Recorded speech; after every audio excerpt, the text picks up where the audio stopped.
This might have been the most topsy-turvy, haywire, pandemonious session of the live series ever. We went from 2 deaths to 11 to what? I've got my work cut out for me, so let's get working.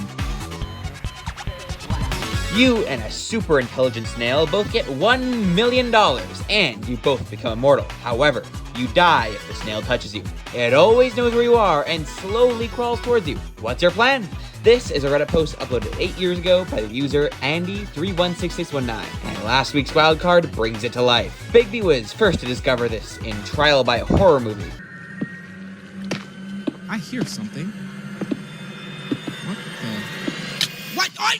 All the rest of the people saw was Bigby's death message in chat, followed by their snail's ominous appearance. These snails are equipped with the latest in Hitman technology, including propeller hats, fun rainbow parachutes, and the ability to break blocks. After this, Bigby met up with the rest of his alliance, where they realized what the snails were and subsequently began running away. Because that's all anyone could really do. That's not to say this group did nothing this session. They actually relocated their entire base to be closer to the action.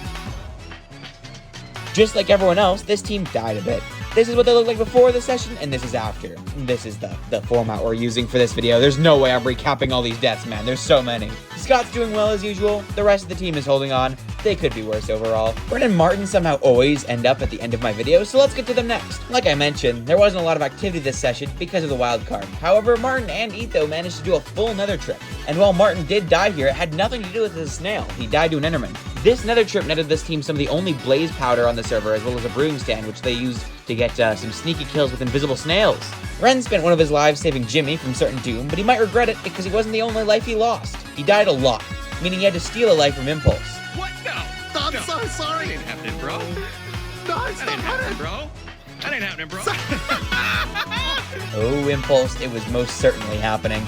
Ren also went insane digging holes trying to find his horse and sustained a few deaths while he was at it. These are the lives before and after. If you want deaths, Jimmy, Scar, and Lizzie have got your back. Jimmy died so bad he didn't even need a wild card to start dying. He died to a creeper before it was even drawn. At least they got some mining done. I should be more specific. Lizzie got most of the mining done, and she only died once to a murder from Skiz, making him and his team mortal rivals of the Bamboozlers. Skiz, consider yourself my arch enemy. Jimmy and Scar had some real struggles. Their lives before and after paint a really grim picture.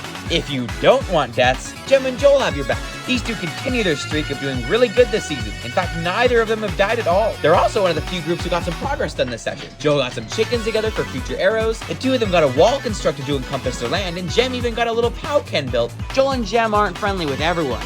They actually have two enemies, Impulse and Pearl, as well as Jimmy, Scar, and Lizzie. Impulse and Pearl last session tried to steal from these two, getting some of their items for the food-related wildcard that was on at the time. And then also Impulse just wouldn't let go of the fact that his cows were stolen. And so Impulse, are you a stealer I was this nice season? to you last No, round. I I'm gave the you a opposite. cow. I'm the opposite so of being a impulsive. stealer. I am the one that gets stolen from, apparently. they have a little bit of a rivalry there. And also, Jimmy tried to blow up Joel this session, failed miserably, and just destroyed Joel's wonderful little car. And so as a result, these two do not like Jimmy, Scar, and Lizzie. They spent their time running around, building their wall, and mainly just keeping away from their snails while the snails were still in view of their characters. They also spent a little time doing some parkour skills to show off their snails. All of this to say, I kind of agree with the idea that these are the sweats this season, but I definitely am rooting for them. It's about the only team I can say that to because the other ones are looking really grim right now. Anyway, Etho, Tango, and B-Dubs are continuing their tough guy persona, with Etho killing Jimmy, Scar, and Lizzie's cows, Tango getting his house burnt down, Etho got bullied a bit by Scott, Pearl, Impulse, and Cleo, and I'm not even sure B-Dubs wants to be a tough guy anymore. And I don't want to do anything mean, but could you guys give me a story and maybe corroborate with me? And like, if they say, like, did B-Dubs do something? Could we like manufacture a little something right here? Either way, this group suffered a lot of deaths. Etho came out nicely while Tango was on red and B-Dubs is somewhere in between. These deaths seem to be their focus this time around, as they didn't get up to much else. In fact, their base has shrunk since last week. My base was bigger than when this episode started than it is now. Your base shrunk! Last but not least, we've got the Spanners. As mentioned previously, this team is now rivals with Scar, Jimmy, and Lizzie. So if their team makes it to next episode, we have some real drama afoot. Green and Momo spent most of their time keeping people, mainly Skiz, alive, especially after Skiz has suffered an entire season's worth of deaths. If not for these extra lives, Skizz would be out twice over. Some of these escapades to keep people alive include Green and Mumbo risking their lives in the horror movie-looking caves. Oh, that's so terrifying!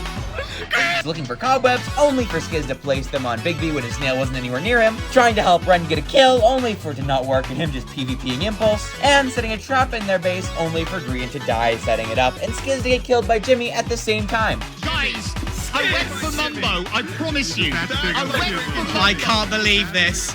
Dude, Mumbo, look up. I went for Mumbo, alright? I went for Mumbo. This is there before and after, quickly. Overall, not too much happened this time around, but the wild card easily made up for it in my opinion. It was very interesting and fun to look at.